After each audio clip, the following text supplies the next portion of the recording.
Good afternoon or evening, wherever you are. Welcome. It's Nature Echoes. Change day, change time. It's Tuesday, 29th of August, 2023. And I think I'm right. It's 7 o'clock in the evening, Irish time. So uh, I hope some of you find it at this new time and new date. Anyway, you'll be watching the recordings if you don't. But thank you for those that eventually will be joining me for our weekly time of echoing news, stories, poetry, and art. And it's all connected to nature folklore and our precious water, holy wells, woodlands, hedges, and wildlife. So hail, hail, whole, and holy good health for you all. And now, through this edition, it's about artists and poets. And I have a feeling I'm just going to have a look because I don't think this is going to be. I think there's some mess up on the Facebook. So let me chase this up because I have a feeling this might not be coming through. Yes, it is coming through on the Facebook. So this is great, and I see there's someone here, which is fabulous. But so I better get on with the show. And there we go. Through this edition, it's all about artists and poets, the legacy and also of the present and the future as well.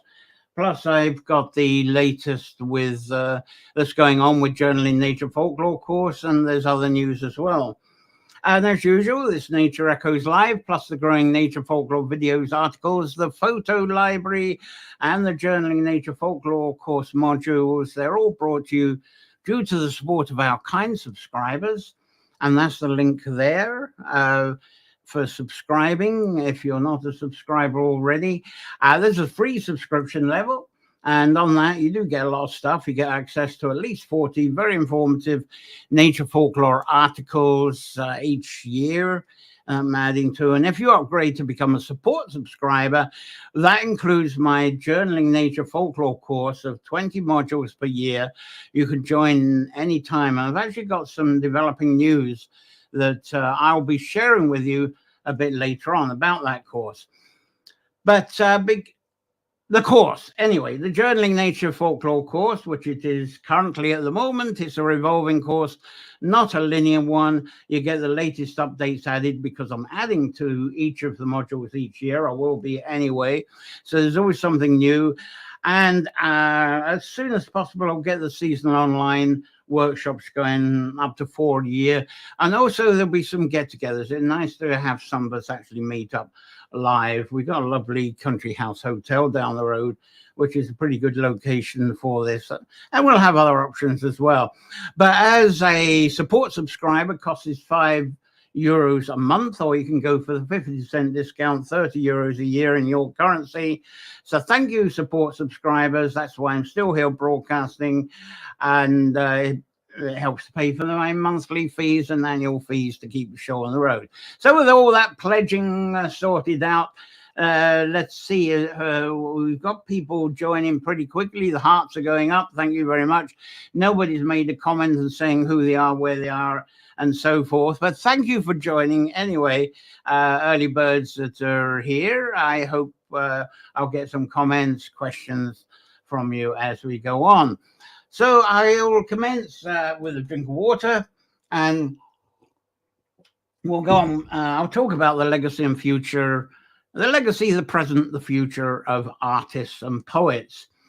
And I kind of was inspired by this because I was looking at a copy of the this isn't the actual copy I was looking at, but it's the Dublin Penny Journal.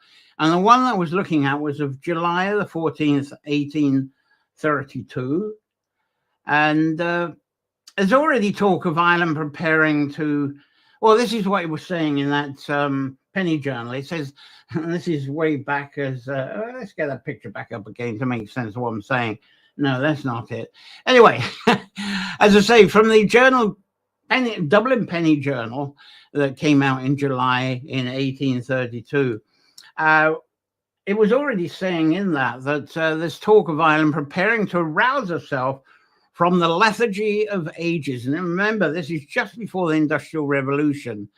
And so what they was saying in this article, it says, a voice from within her neglected halls of her literature is now calling out, and her genius must sleep no more. And of course, this was the start, for those who are familiar with the way I talk about this, coming up to the Industrial Revolution, and that's when the Celtic romance really got underway. So, as I say, let's get a picture. There we go. We talk of Celtic romance. I'll bring a picture up of that. There was an abundance of awakening during the Celtic romance years. And one of the reasons being that this was a time when most of the population was learning to read and write. And this was essential if the Industrial Revolution was going to really take off. A bit like the digital revolution, that wouldn't have taken off at all if people hadn't learned to use computers and iPads and so forth. So that all came hand in hand, and it was exactly the same in the mid-19th century. So education was no longer for the elite. It was no longer put upon the people in the form of preaching and just believe what's being preached to you. Questions, because people are reading and writing, questions could be asked from their own personal investigations, and the rules of living life of penance, because people were making up their own minds of things, it was starting to become ignored and was actually starting to break down. Really, you wouldn't believe it if you think of the 50s and 60s, even the 30s, but it was starting to break down in this mid-19th century. So the interpretation from the fragments, taking this Celtic romance time, the interpretations from fragments of ancient folklore and mythology, they started getting knitted together in a way that was an interpretation that suited this Celtic romance time. And then, of course, there was a lot of expression of drama, fantasy, and passion to make it more entertaining. And the students of folklore, let's see if I got another picture, and mythology today, they often tell students, beware of publications of those Celtic romance time, this sort of thing that was coming out. So, and because people in that Celtic romance time, is that Penny Journal was saying the awakening of Ireland just before the I'm saying this for the sake of the people who's just joined, but that Dublin Penny Journal just before the Industrial Revolution was saying that Ireland is now awaking to its literature. So suddenly people were now flowing into belief deeds, and even new, I suppose more today, people following the Celtic romance even get doctrined into cloak-wearing practices. But there's to me, there's a modern I'm getting tongue twisted here. Modern evangelical, that's the word I'm trying to find. Modern evangelical movement that's, I've noticed recently, that's towards folklore compliance, very different to the Celtic romance, freedom of expression from the fragments. But what does this compliance, well, this is what I feel that it risks doing. It stifles our voices. That's what I'm concerned about, is a stifling of voices, trying to get a picture up to get us in the mood of that. Stifling our voices through art expression that's inspired from the fragments that we often clairvoyantly vision from the past when we're in places, when memories pop up. You know yourself how this comes together, how the visions come together for yourself. And I don't think I have to hear the words, I don't think I've heard the words facts and researches. I think you can't go onto social media without the posts having the word facts and research. I don't think I've ever heard it as much as the last few years. And I think this all started with the invention of YouTube. You get this sort of thing. And then, of course, people believe, and this is all facts, research, personal research, 10 minutes on YouTube, you got it sussed, that type of thing. But the ancient Irish scribes, they created incredible stories throughout their literature, through the medieval times, these scribes were. And they use their native, I think, whoops, I'm going off the air here for some reason. Excuse me, am I still on the air? I hope I am. Oh dear, for some reason I'm going off the air here. Give me a moment while because I use 3 computers on this and 2 of them have just gone down. In fact, I didn't think I was going to be on because because I actually didn't have any internet until about 10 seconds before it came on. So something has definitely, I think one of the computers is coming back. So let's say just hello to people that are here. I mean, might as well, and while we get going. The stifling of voices, says Amy Dixon, and there's Wendy here, which is lovely. Now, what's going on here? There's weird stuff going on. Yeah, oh dear, I don't know what the heck is happening. No, this stuff. No, this is weird stuff.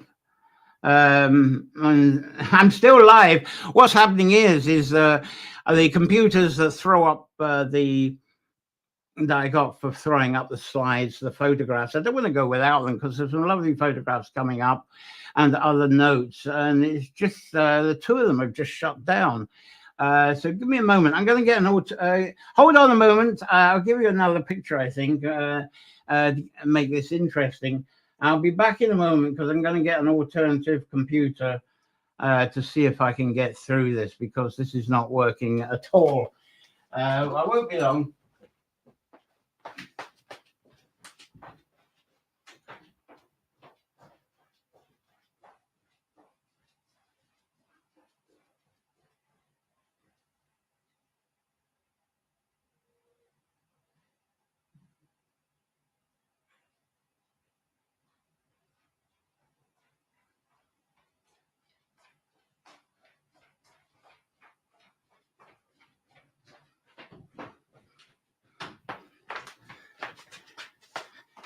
Yeah, I'm back, and sorry that the transition here is not working as it should be.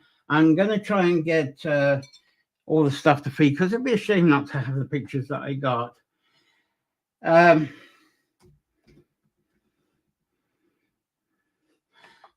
I'm trying to get one of the computers back on, and I've got a replacement computer. So tech stuff is. Let's see. I'm almost.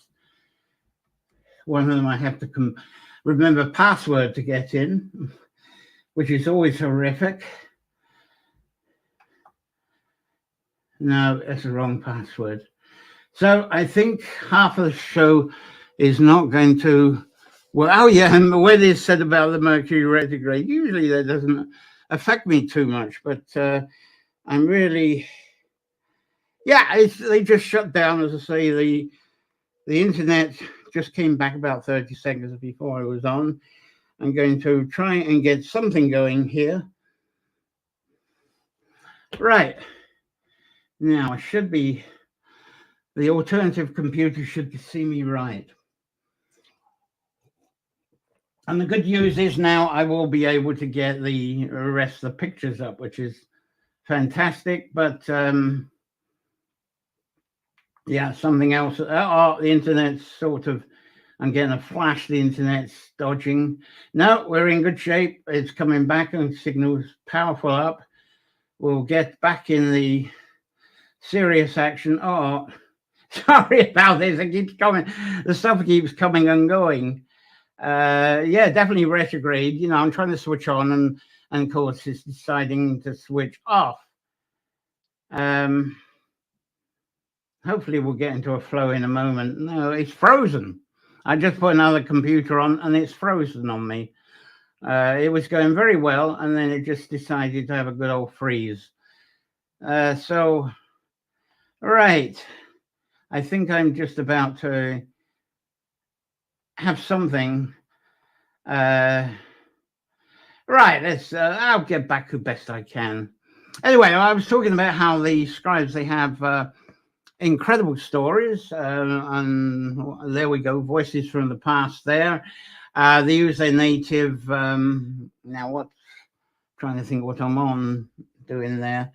Yeah, I better pass on. Hi from Netherlands, Wendy there. Amy was saying hello. And now I'll get back into the flow of things now. So there's me. I'll come back. There I am. Hello. So thanks, to much of the Celtic romance. I find the folklore compliantists, they're actually filtering this on this island that's now called Ireland, of course. And, Ireland has actually, right through its history, continually sort of sunk into the background, and it keeps regaining its fame for recultivation of its kindred arts, its poetry and its music. And this is a picture. A lot of people actually refer to this. If I can get the picture up. No. Right. Yeah. Nope. I'm really we'll get something in a moment. There we go. The ancient Libor Gabala Aaron. That's the sort of the original page. I say Libor Gabala Aaron. There's many spellings and pronunciations of what that actually is, and it's said to have been first scribed by an unknown scribe. It was, I gather, there's been various translations since, but I think the first version, it came out in the 11th century, and but of course things sort of came together, and there's definitely a Celtic romance interpretation that came out in the middle of the mid-19th century. I think, there we go. I think this is one of the publications. That's, it looks a bit dark, but that is actually a mid-19th century version. And, but this, the Liber Gabala Aaron is better than other things. The Books of Invasions, you might be more familiar with that. It's sworn to be the root source of authentic storytellers today. And it does, the Gabala Aaron does use a form of poetry. And in this Book of Invasions, it describes the arrival. It's like a sequence. You got Cessair, and there's some artist's impression here of Cessair.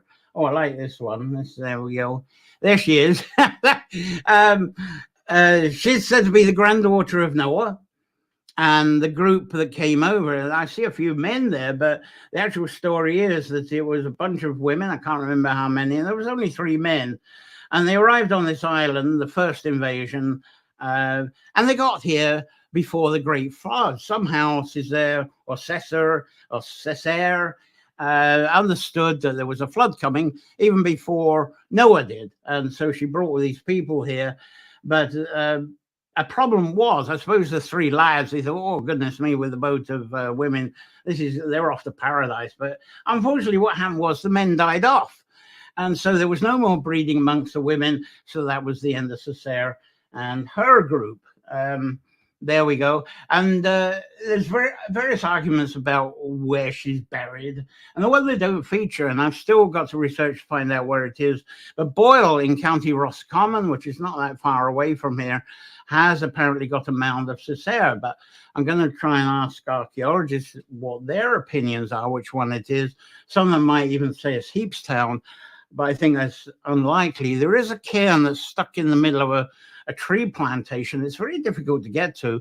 It's not far from Boyle, and I wouldn't be surprised that's the one that's really allocated. So it's not exactly a tourist attraction at the moment because it's pretty hard to get to, I tell you. And then anyway, the next one up, I don't think I've got any pictures because the artist's impressions were absolutely ridiculous. But it was Partholon. He arrived from Iberia with a bunch of followers, and they settled in. This was after the Great Flood, and it said they arrived. There was no Cessair or anyone else. They just arrived, got the island to themselves apparently, and arrived after Great Flood, and they were the ones that came along. They set it all down and set up farming, brewing, and they had all kinds of construction skills. But it said with them a plague came along. I don't know how the heck they got a plague. There was something, because they weren't exactly trading, I don't think.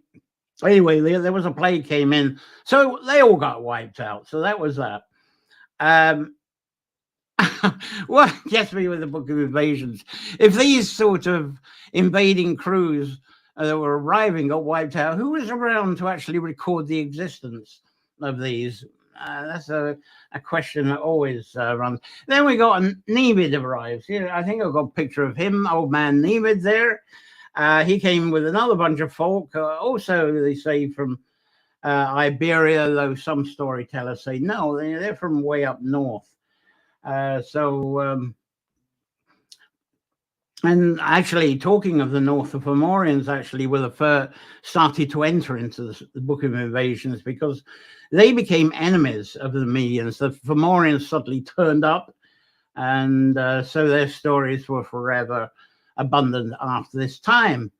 And then the Nemes, they also took on the next people that came, which were the Furbolgs. The Furbolgs. And every time I think of the Furbolgs, I tend to think, I don't know if it was an inspiration. I tend to think of the Ferengi in Star Trek. To me, that's what, well, the stories I've heard and the images I've seen of the Furbolgs, that's what I came up with. But here's an artist's impression. It's not much different. I mean, it's still as observed, but that's an artist's impression of Furbolgs and what they may have looked like. But some tell that these Furbolgs were actually of Minoan origins. But the Nemedians were bigger. Somehow they were a bigger race, and they enslaved the Furbolgs to do the farming, work the land and the building, while I suppose the Nemedians sat on logs and philosophized and set up what they thought were universities. I don't know, it's all speculations. But like the people before, the Nemedians actually caught a plague as well. Now, the interesting thing is that plague didn't infect the Furbolgs. So the Nemedians got wiped out, but the Furbolgs, hey, we're in charge now, lads. So they were immune to it. So for a while, the Furbolgs were in charge of this island. Typical Ferengi, I suppose. But of course, the next stop is your joint favorite, I think. Here we go. Is the Tour de Dan, and that's the most popular illustration. They arrived wearing their snake hats like that. So they arrived. Seems they turned up from Eastern Europe along the Danube is the most common storytelling of that. And they become the higher order over the Furbolgs. So they ended up doing like the Nemedians. They were all in charge of the philosophy and the administration and so forth. So the Furbolgs ended up slaving, but different stories because the Furbolgs settled in different areas. It seemed all of the Tour de Dawn wanted was Meath mainly, maybe over through to County Sligo. But a lot of the divisions that we have, the regions of Ireland, said that was a Furbolg invention. There's a lot of folklore that brings in the Furbolg tribes as well. The Crom stories I told bring in the Furbolgs as well. But also with the Furbolgs, with the Tour de Dan, and then comes the Slavic or Fomorian. I don't know who he was. Talking to the Croms, I talked a lot about Tingenmas, who came over, and him and the Croms, it all cuts into that as well. And then finally the Milesians arrived. Anything Milesian-y here? Yeah, that's Milesian-y. That's an artist impression of Milesians arriving on their boat, and then the three lads, the Sons of Mill, they were coming ashore there. An artist impression there. So they arrived and drove the Tour de Dawn underground. And they said from then on, that's the whole story of the Tour de Dawn being the deities of the fairy gods and goddesses, the She, and so forth. So that all comes in through the so-called Book of Invasions. Now, the thing with Milesians that I like, they always say when the Milesians came in, that was the start of the Gaelic Gaelic culture. And a lot of people who love the druidy things, they say, oh, that's when they were the first druids. Some people say that as well. But the one thing I pick up from the mythology of them, and it's interesting, Ireland has some Milesians. They didn't invade what's now the UK. But the common story is that they were people of the trees. And even amongst that story, of the Milesians is the sons there, those lads. Let's get those lads back up again as a reminder. Their grandfather, it said, was, and I haven't got any pictures of it, their grandfather was said to have been half human and half hazel tree, and he got married to a fawn. He got married to a deer with the antlers a bit like the tree. So this is where you got an incredible mythology, incredible symbolism, very much a fantastic foundation for poets, wouldn't you think? So it's from the Milesians, this island, received the first poets of honor, I suppose you would say. You got this lad, this is artist's impression of Imogen. There he is. I think that's the best.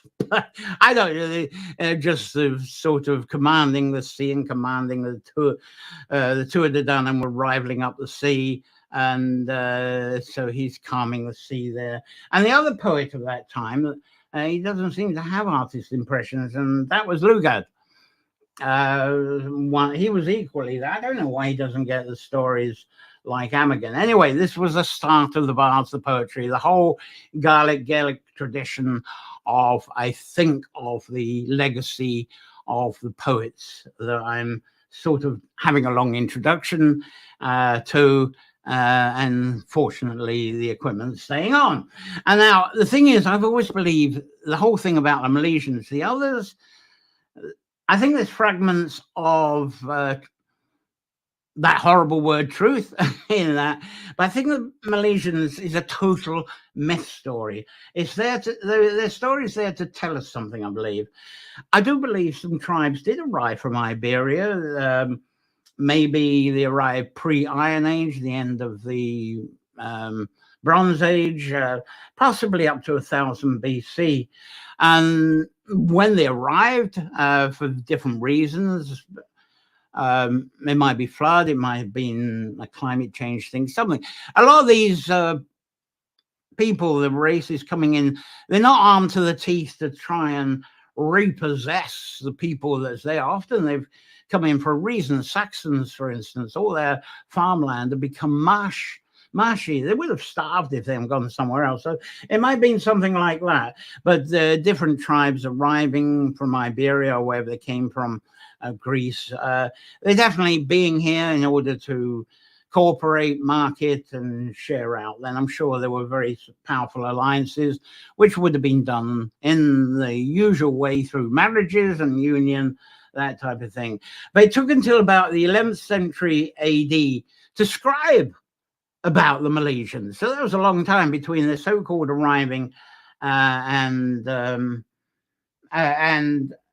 being written about by the scribes. I'm not seeing any new comments from you, but thank you for staying on with this, considering the stuff that I'm going through with this. Anyway, as I've mentioned several times, I believe that the new philosophies and scribing about them, you know, we're talking about the scribing of the 11th century about Milesians is one good example. I don't believe when a scribe gets an idea and a story and they pick them up, an oral story and so forth, and then they get them down. And around the 11th century, this was when doctrines and rules were starting to come in. But the thing is, no doctrine and rules, no religion actually becomes successful in saying, oh, we've got this new idea, set of new ideas, set of ways to live and so forth. No, they're going to base it on some vague reminiscence of some character from the past. I think the what were they called in the origins in Iran? The it's sort of escaped me now because their religion sounds absolutely fantastic. Freddie Mercury, his family were very much associated with it. It's a sort of fire-based religion. How can I forget the name of it? It's the very oldest organized religion. Maybe you can tell me in the comments what it is. But the way that started was there was a single man who had this philosophy of living. He had this religion. He was going all around Persia, trying to convert people to it. He converted one person in his lifetime. But for some reason, the Persians were having problems, especially in the area like Iran. So some king in Iran heard about No, I sort of got brain fog over the name. I keep thinking Rastafarians, but it's not Rastafarians. But this king picked up these texts of this ancient person that went around, just converted one person, suddenly converted all Persia to form this religion. Anyway, I'm going way off the subject here. So I believe that no new philosophies were actually scribed down. They're always there to call them as being a revival of an old tradition, even though they got fragments. And this is to achieve recognition and status for their scribed documents. It had to be for something to be verified and to have power, to have influence of the people. It's as if it always had to be connected to some ancient mythology. And this was done through poets and poems that were employed. You know, the stuff was scribed, but it was up to the poets to bring it out to the people. And everything was really from these scribes, I believe, was made up from fragments, small fragments of information. And by the 11th century, the Christian church itself was getting very organized in Ireland. But it seems there was some irritations going on because the church was getting very powerful. They were actually in conflict with the culture, the Gaelic culture, with the chieftains and the people following the chieftains. There was a time the chieftains were in harmony, sometimes with these monastic cultures. Then there was a friction when they were starting to get more recognition, more popularity, and they were building more of a dynasty than this deep dynasty of the chieftains. So that's where you get the frictions. And I think much of the monastic culture and community, they did have tense relations with these chieftains who dared to call themselves kings, I think. And they had superiority over the monastic. Let's bring the scribe picture up because I haven't brought up a picture for a while. But they had some superiority, these chieftains, over the monastic communities, and certainly authority over what the scribes recorded. Because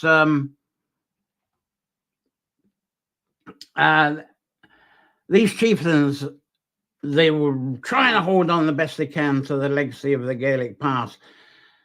So were the people in their townlands that kind of were trying to hold on to their past as well. But what the monastic culture was doing, obviously they had the Gospels, they had the Psalms, but surrounded around the Psalms was the Old Testament. And these were stories of the Middle East, which must have seemed very alien to the chieftains and the people that were around them with their Gaelic culture. What is all this stuff? And that's being taught by the monastic. What's it got to do with us? So Ireland, there was this recognition that Ireland had its own Old Testament from its own deep folklore, its own mythologies. And there was, I'm sure, there was a lot of wonder, this Jesus lad and what was in the New Testament, in the Gospels. I'm sure there was a lot of wonder, but there was a lot of feeling, I think, how do we step from this old legacy of what is now Ireland, this Gaelic culture especially, which I think the Milesians is very symbolic of. How do we go from that into the Gospels? And I think that's a lot of what was going on. And I think this is what evolved into what people from North America and other places to visit say, I want to learn about Celtic Christianity. Basically, that's what I think it is. And I feel there was a movement to link the teachings from this old legacy. And even the sculptured high crosses that you see around Ireland that were sculptured and carved out between the 9th and the 11th century, most of them, they feature stories, symbols of stories from the Gospels. But they do have the Fall of Man, the Sligo one, well, near Sligo. Where's that Yeats place? I have really got serious brain fog. North of Sligo, anyway, where Yeats is buried, Drumcliff. And that's there. It's got the fall of man, the Adam and Eve story. So there's a bit of an exception with that. So Revelations was a fascination too. But on these high crosses, there's symbols of Gaelic legacy. Go to Kells and the crosses there, you'll see that big time. And I believe the chieftains of Ireland, they wanted to be recognized as being of high status. They wanted to keep that high status. That high status was in their Gaelic culture, but they could see that their involvement in this Christian movement was a way they could keep and sustain their higher status. Otherwise, they're going to be thrown out because the monastic church was getting so powerful. But these chieftains, they couldn't relate to the heroes of the Old Testament, which were largely Israelites, I suppose. And maybe that's the key to why art, pottery, and music sustained as a core communication in Ireland. Bring the old harper up here just to get into the feel of that.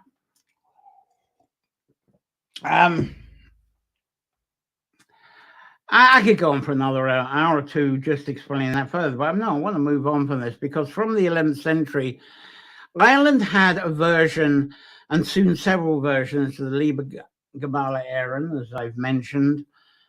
And perhaps that book wasn't really about invasions. It was a kind of an illusion of invasions. Definitely a lot of symbolism with each of these tribes that came in. As I say, who the heck was present? If they were all wiped out with plagues and not burying babies, that type of thing, who was around to sort of record that? So I think it's very important symbolism to give the foundations, build the foundations of the Gaelic culture. And the very important part of the Gaelic culture is the poetry and art that has become really the soil of Ireland. And right, and it's almost like as if the formation and preservations of poetry actually starts from the whole creation time. It's very much an alternative creation story. But as these Gaelic chieftains are trying to raise their status, especially within the Christian church, there was another book that's probably just as important, if I can get that up. And this is the Dinshinkas, which is called various names, various spellings as well. That's, I think, is a mid-19th century version of it, but I don't think I've got any ancient version pictures of that to show you. But the mythology says that the Dinshinkas it was originally compiled. Now, this is mythology. It's supposed to be an Amagid. I think I've got that right. Macamagade? Yeah, Amagid. Another tongue twister. I said that he was around. They even give a specific date, 544 AD. But the thing is, this mythology known as the Dinshinkas, it didn't really get scribed at all until the 11th century. So who the heck gave that 544 AD date? I don't know. But right then, the 11th century, it was a small version of what it is now. And extra bits of poetry. It's all poetry, and I'll explain a bit what the contents are in a moment. But it grew in size during the 12th century, and they really expanded. You know, the Dinshinkas is fairly modern as far as manuscripts go. That the scholarly version came out about the 15th century, and by that time it was an amalgamation of 13 poetry manuscripts. Now, the point of these manuscripts, it says, was to actually give some understanding of place names, but that too is a bit of a myth. The Toyn story, for instance, the Cattle of Cooley, Raid of Cooley, that's entered into the Dinshinkas as well. That's probably its most famous one. But the thing about the Dinshinkas is obviously been resourced much more from oral bards, much more from oral sources than the Book of Invasions ever was. I think Book of Invasions was very much where the scribes was sort of under the thumb of chieftains and abbots, and it was part of forming doctrines. But I think the Dinshinkas is very much the poetry origin. And it was also done for entertainment, whereas the Book of Invasions was largely fiction that people were supposed to believe in, a bit like the Bible. So the Book of Invasions had the intent of being a scholarly work, an Irish kind of Old Testament, like the Bible was originally intent of being a historical work. Now, many people today, especially, people, a lot of people think that Dinshenka's poetry is actually a catalogue of poetry that's interpreting place names. Now, it seems that the reverse, actually, of this is what I feel is true. The place names were actually looked for to fit in with the Dinshenka's poetry, not poetry written about place names. And so the poems themselves may actually have given place names their origin. There are some kind of records. I'm not really into this. You have to go into to speak to professionals of ancient literature to understand this. But it seems in the 15th century, especially at the time of the Dinshenkas, a lot of place names changed from their older names, and records of what the older names are disappeared. So it's almost as if the Dinshenkas had these poems applied to place names, and the place names ended up being what the Dinshenkas told them to be. Very, very absurd.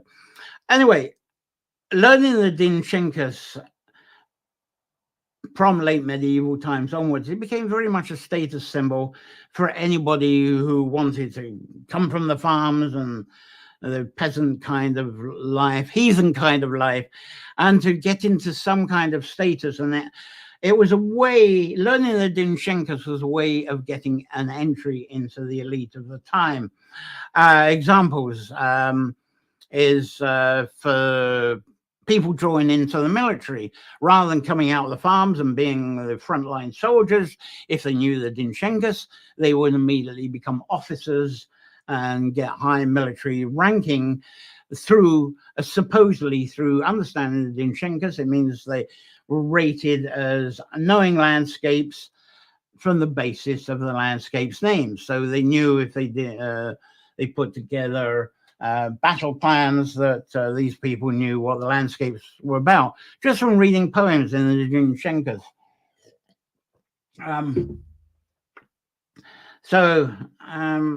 Dinshenkas was regarded, it became regarded as authentic, a piece of essential scholarly work. And there's an authentic version there for people to actually follow. Now, for poets, as well, poets that wanted status, wanted to be recognized, wanted to be in the courts of the chieftains, which was certainly evolving very differently after the Norman invasion. If poets can answer place names' origins through reciting poetry about them from the Dinshenkas, that was regarded as part of their elite poetry, high order poetry qualification. But let's not forget the role of the harp here. There we go. I'll bring this one up. I had to find some way of getting this one in, of course. There we go. That's myself and Claire. It wasn't really called the harp in ancient times, either a cruet or a classic. And that's what accompanied the poets, or the poets themselves. And the playing of the harp will be done individually. This is a whole different tradition. What we're doing here is out in that's Lockheath Forest, where we took some photos at some point. And so anyway, just being cheeky, throwing that one in. And add the, oh yeah, Claire would appreciate that. She joins, she'll be watching this later. The human voice warblings of poets, and Claire's very much a poet as well when she gets going on the harp. There it is. It's the warblings are accompanied and they're transported by the harp. And by doing so, it has the magic of enchanting other people. So you've got the sorrow, enchantments of the sorrow, the joy, and the dreaming. And this is what was shared with the people around. And by doing that, it was also known as the Trai, or the Trai, or the Tay. And the translation of that, whether you're talking of tree, like you have the gold tree, thorn tree, John tree. So they have the tree or the T or the tie at the end. What that actually means, that end, is, and it's funny that tree we think might be related to that, but translated out, that old portion of the word means the melody of a warmed cloak. So the idea is the melody enchants you like a warm cloak. And then there's another word, mur, which is that cloak being wrapped around the audience. So put it together, and you got Témur. When Témur became, through translation, known as Trai. So there we go. There's an enchanting harp. I have to throw that one in to give a sense of enchantment. Anyway, so how was this gift of discovering wisdom banished from many people, especially from the 14th, 15th century onwards? There are these words: the harp that once through Tara, the soul of music shed, and the hearts that once beat high for praise now feels the pulse no more. And that's a few lines from Thomas Moore, as you probably already know. Those are familiar. So the poets and harps that were once exiled from the realms of Tara, where they used to meet up, I said for hundreds of years they didn't return at all. But that's changed. They are returning now. But there's also an old Gaelic poem that was used to be sung in the Hebrides in Scotland. And there was a blind poet, harper, Rory McMurrough of Lewis. And I think I got a kind of artist illustration of him there. Let's get that up. It said that what he did, he addressed his very old classic harp, and he asked, what's become of its former luster? Because it was pretty beaten up when he got it, apparently. And the harp itself actually echoed through the mountains on Lewis, or Harris more like it probably. And the classic replies through the echoes that it used to belong to a king of Ireland, and it was present of many royal banqueting halls. But the harper bard poets of Ireland, they become banished. And the banishment happened through the deeper conversion and the doctrines that were being enforced by the Christian faith and the interpretations. And then you got the horrific effect on the bards, the harpers, the poets, and so forth, from the likes of Elizabeth and James and these. Henry VIII, I think, started it. So a lot of these harper poets, the escape to the Hebrides, some of them, it was just like harps that went just to keep something alive. So is there any more comments from you? No, you're very quiet out there. Am I going on too much? I'll get this finished very shortly. Anyway, the harper bard poets, therefore, those of Ireland anyway, they become converted. Right, I think that's about as much as I can say. That's about the legacy. Now, what I was wanting to tell you about, and I hinted at the beginning, is I've been doing this course, the journaling the journaling nature folklore. And there is a purpose. Those of you doing the course and following it and following the modules understand what the purpose is. But the one thing that's come about, the center core of this, is it really is a bunch of own prompts. And I'm very proud of that, because I suppose there again, I was going on about the legacy of bards that may be interpreted from the Book of Invasions, but much more so through the Dinshankas, as very much a lead-in to what I want to talk about now. And what have I got here? This course that's plodding along in creation, the journaling nature folklore, as I've been calling it, is very much about own symbolism, much more probably than about journaling. So there we go. There's a bunch of sticks with own symbols there, beautifully done. And the doodling of journalism is still very much encouraged. I'll never get away from that, because it is such a powerful thing as an expression of your inspirations, as an expression of your visions. So let's not get away from that at all. But for the actual journaling, this may be more motivated when this, the journaling itself. I can't wait for us to actually get together with some offline meetups again. And I'm going to talk a little bit about that very shortly. So that's great. The journaling side, I think, works better when we actually meet up and get together. But online, well, bards in the woods I used to do in the woods. That's the sort of thing the journaling was very effective. That's what people did there. But online, exploring the symbolism and the interpretation of home is actually very easy to share, I find. So this is what's become dominating. And I was talking about the Malaysians. In my opinion, it's a complete myth, and that's what I believe. But I believe that was the start of what we call the Gaelic culture. And now, among the Malaysian myths, I've never heard reference to a written language that was connected to him. It's claimed that the poems of Amagan and Lugad were presented and put together by later medieval scribes who may well have made up these poems because they didn't have that kind of language to actually share those poems with that kind of wording. So one essence that comes to me, I think, from the Malaysian myths and the imagery is their very close association with trees.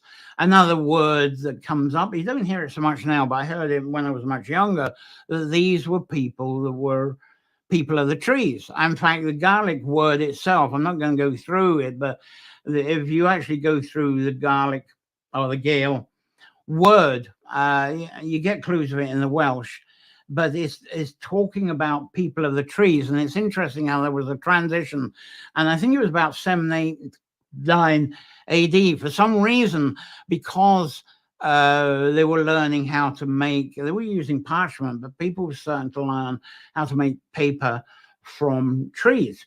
And the connection went on. So the whole idea of Gaelic was from the association with the trees to association with becoming scholars, becoming the elite of wisdom, of knowledge.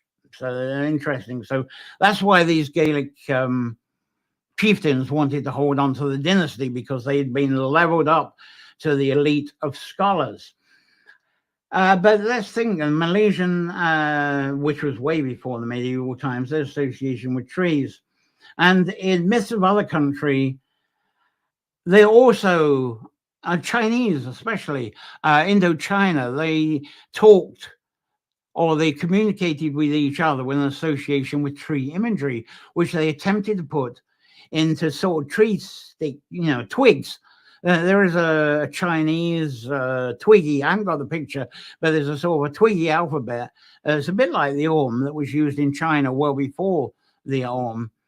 So the idea is recognizing a species of trees, what that wood's used for, what the food from the tree is used for, even medicine. And so this gives collectively a visionary interpretations that was individual for each species of trees. So it's no surprise then that these ancient tribes, they use the guidance of their lives from these tree associations. And in order to communicate this with each other, they put some kind of symbolic references for each tree, so they can use it being kind of illustration. Obviously the shorthand was on stuff like that or something similar, so you could communicate with others. So these symbols that they had, the Malaysians and people around that time, they were not joined up symbols like our words, our sentences and paragraphs are today. So each symbol was a prompt. It was an individual prompt, and the conversation would be presenting several of these prompts together. Now, maybe this is what we attempt to do when we do divination practices, like divination cards and separate urn sticks, something a bit like this. Let's throw the two together here. When you try and do something like that, each card or stick in a divination display, what you're attempting to do is give a visual interpretation and then try to manipulate that into a singular message for your client.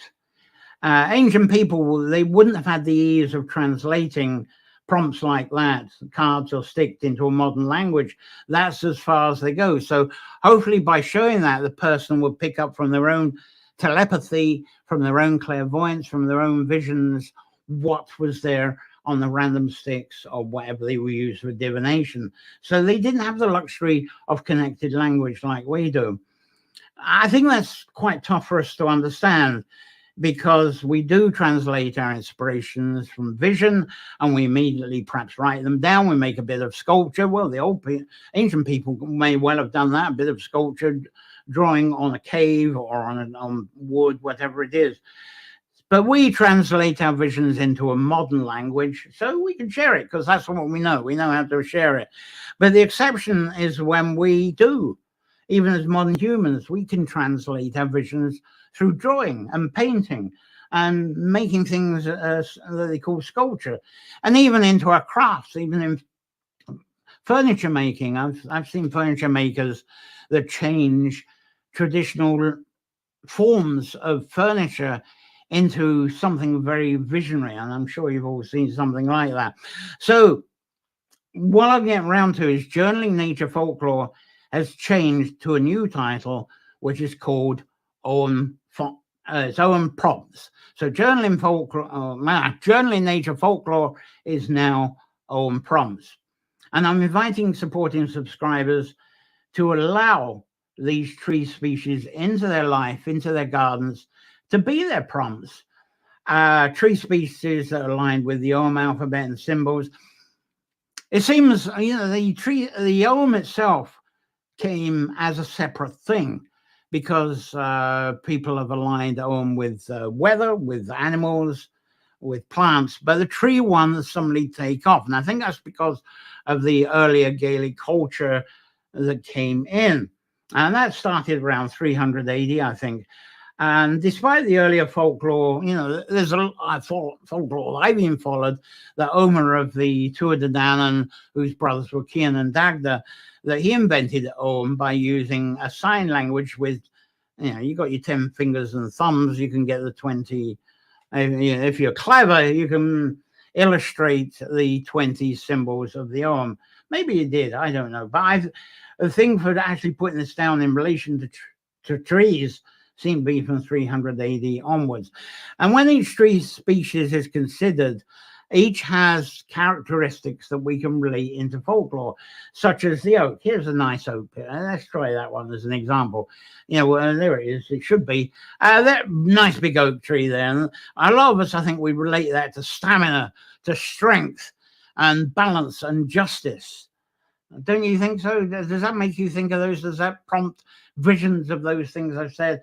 And then, of course, we got hazel. We think of wisdom, I think. Apples with dreams, willow with water, weaving, and the moon, that type of thing. So together, put all those together. If you've got 20 symbols of trees like that and weave them all together, it's an incredible, wholesome collection that can serve us with living experiences where we started with a prompt. We got the prompt, we got the visions, our associations. We then put words together, we doodle things down that can become poems, it can become written things, or a painting or a sketch or a piece of sculpture. And so to me, that's what it is. Prompts are fantastic living experiences that are the expression of poets. I think that's what it was. I think that's the legacy of the poets it was.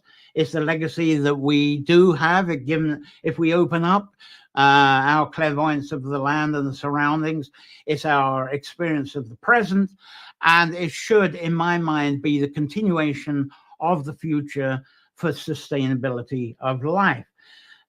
And this is because experiences are shared through our perception of our visions, because voices are there to be shared. I like using I should have had it forward to show you, but I like using a talking stick, because whoever's got the stick, it's their voice that's being expressed. Everybody else is the audience listening. So we get a turn of each, and we both benefit from that. So experiences are shared, I suppose, in a way, of what arouses from our wisdom cauldron. And I talked about this a couple of weeks ago, and along with the natural clairvoyance that we all have, but I think we sort of ignore. And I truly believe this is very essential for a human existence, especially now that we're being fed endless instructions from Google searches, artificial intelligence services, what people say on YouTube, and using Google and A1. We like that. It's fast, it's simple. But we may, by doing so, we may forget these are merely from digital processing machines made by humans. Even if you go onto YouTube now, I'm starting to give up on YouTube because it seems half the videos have an artificial intelligent voice. It's not a real human voice anymore with them, which is horrible. So none of this from the digital servers, digital machines, none of it is from the unseen consciousness that I believe holds all life together. It's what I talk about when I talk about the she. But if we become dependent on Google and AI and so forth, I do feel that it becomes more difficult to tap into our personal clairvoyance and our prompts and how we interpret them. It's definitely a serious situation. If you don't use it, you lose it. Google, try and get to a space and pick up your visions as well. Google can give you some verification, and no problem with that. I use Google. I haven't got around to using the AI, but I probably tricked into using it anyway. I think we're so easily attracted to these so-called simpler devices that humans have created. And I suppose this is what religions did. If religions told us how to live, it made life simpler because we didn't have to make the decisions. We got lazy. But one important thing to consider, that we are actually the only living forms on this planet that are actually creating and using digital tools. You don't find your cat and your dog or the rabbit running around doing this type of thing. I don't say banish these digital tools because we are human. And I think the one thing about humans on this planet is we make things, and we have hands, we can make things. And that's what we're here to do. But I think it's also healthy choices to consider that it's more sustainable, more sustaining deeds if we remain connected to the rest of how life is and flowing on this earth. And I believe that legacy of the present and the future of poets, of artists, this is the path for humans to sustain this by don't lose that clairvoyance of place and space. And this is what the poetry of Dinshenkas to me was about. It was employing the vision of a space and giving it a name. It wasn't interpreting an actual name that was there.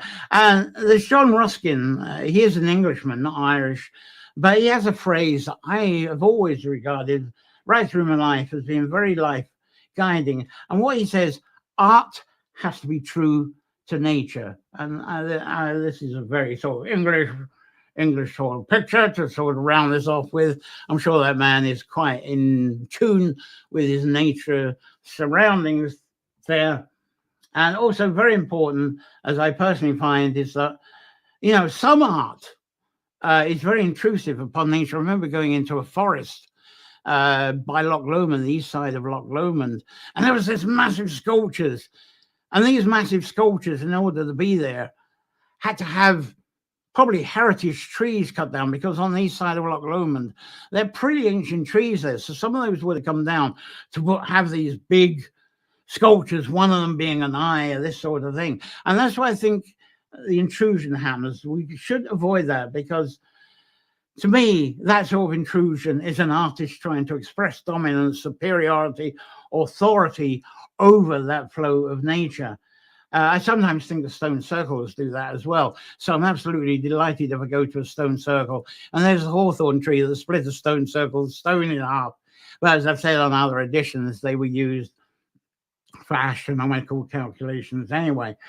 But so to have a go at a bit of legacy folklore, even though it's in fragments, I invite you to be a sponsoring subscriber. There it is on the Nature Folklore Substack. It's not that expensive, so that you get access to my growing, it's now called prompts course. And I trust you'll find that to be a helpful tool for your prompting, your journaling, your ideas, and your crafting. As I say, I don't think it's expensive. So people are starting to say things, which is wonderful. It's Carol Camper from Tampico, Illinois. Lovely to have you in from Ann Avalon Unity Garden, a person from YouTube. Fabulous. And there's Wendy saying, agree about AI. It can lead to an atrophy of natural clairvoyance if overused. Use it or lose it. Yes, it's so true. If you get lazy to conveniences. I think one thing I've been on, I'm getting longer and longer, so much for this being a half hour. I'll get it back to half an hour as soon as possible. But today I actually, my new, excuse me, I've been going on long enough. My voice is going. Maybe a few more pictures. But my new website template got launched today. If you go to naturefolklore.com, you can see how it is. There's a lot more to do. It's only the bare basics, but you'll see things like this. I think that's the cover. That's the cover of it all. If it doesn't come up like this, then you've got my old Nature Folklore stuck in a cache somewhere. But that's the top. That's the leading photograph. That's actually from a laptop because it's got the navigation links at the top. But if you're on an iPad or a tablet or a mobile, you get 3 lines on the right, and they tend to be a bit hidden. So I'm going to go back in to make them more emphasized, so you actually get into the navigation if you're using a mobile. It works very well on mobile if you get the hang of it, which is fantastic. And there's another headline picture from one of the pages. Oh yeah, that's about my introduction to the Substack articles. I introduce the various sets here, and then you get something here, there. Oh, yeah, that's it. That's the sets of articles. So it leads you into Substack on that page there. So that's pretty much it. If you go to the website, you see a lot more than that. So I think it's more modern. It's certainly compatible with mobiles. I think it looks great on the mobiles and the iPads, as long as you know about the 3. Actually, it's on that side, isn't it? The 3 sort of lines. You get that on other websites if you're familiar with it. And also, it's going to be picture rich because a lot of people viewing these days, especially on mobiles, they want more pictures and less text. I've got to do a lot more tweaking and content adding to it. But if you're using, as I say, the mobile, go for those 3 lines, go through the navigation, and you'll see what I've got. Right. Anyway, thank you. If you go to naturefolklore.com and use that website, I'm going to be doing similar for Claire Roach's songs and music website. Now worked out how to do it because the you're in the dark. I mean, when you're transferring domain to another place, it drives me nuts, that type of thing. You're still using code, no matter how much simple to say. So you're just praying, oh, I hope I've coded it right. But now I know what I'm doing. I'll do that for Claire's now. And the Claire's will be over in the coming weeks. Anything else you'd like to say? Because I'm going to conclude now. So thank you for watching this extraordinarily different, I suppose, Nature Folklore. I still haven't got guests back on. I'm going to have to get guests. I love having guests. And if you enjoy what you see on Nature Echoes and on Nature Folklore, if you subscribe, you'll get that whole thing, which is now called Own Prompts. That expands on what I've been talking about today. But the free, if you go for the free, you get the 40 folklore articles, so they're fine. But there's a lot more that goes on with the Own Prompts. Yeah, €5 a month or €30 a year, which is a 50% discount. So thank you for your support with that. Anything you'd like to say before you're away? Coming up next Sunday, Nature Echo. No, it's not next Sunday. It's going to be Tuesday. We're on Tuesdays now. Not quite sure where I'm going with this. I did want to do something about the entities of space, but I think that's more appropriate for more towards so on. So we go on that with that as well. If you're watching this broadcast on the replay, which most of you seem to be doing these days, keep asking questions and comments. I do answer them. I do check quite often. If you're coming in through YouTube, click the bell icon. That'll get you informed about the next edition coming up of what the next Nature Echoes is going to be. So that leaves me, I don't think there is anything else that you're saying here. It just leaves me to thank you all for joining. I enjoyed sharing this, even though we had tech issues at the beginning. So I'm going to leave you with wishing you enjoying a safe week full of your wonder, inspiration, enchantments, especially from how you translate the prompts from your own clairvoyant abilities. Don't be shy of it. Don't lose it. And all that comes to you from the presence of water, woods, and all those wonderful mysteries of nature. So until next Tuesday now, I hope you'll all join me again. And that's really as much as I got. Thank you very much. Bye. We'll see you back then. Bye.